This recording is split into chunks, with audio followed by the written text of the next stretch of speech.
ओडिया को भले पाउथबा समस्त भाषा प्रेमी को मोर सादर प्रणाम।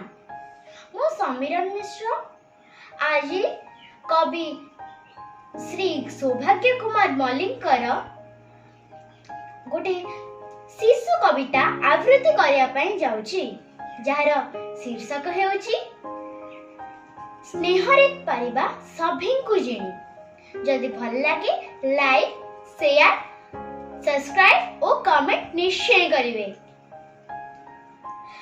संख्या 10 गोटी एकाठी होई बसिले धाड़ी रे होई सजाई, सबुठार बड़ संख्या 9टी 8 गाले देला चापुड़े कसी। 8 पचारिला 9 को चाही मारी लगाल रे मोर की पाई।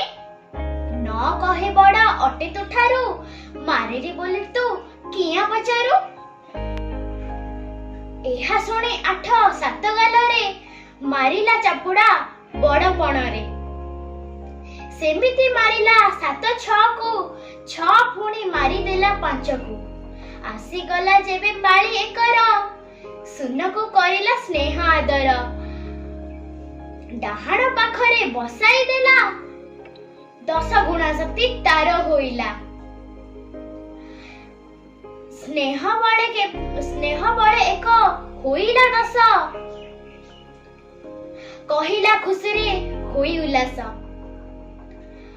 सुन को करिली आदर बोली 10 गुणा शक्ति मु पाई गली।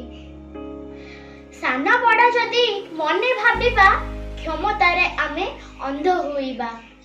अहंकार मन होएनी किणी स्नेहरे पारिबा सभिंकु जिणी। धन्यवाद।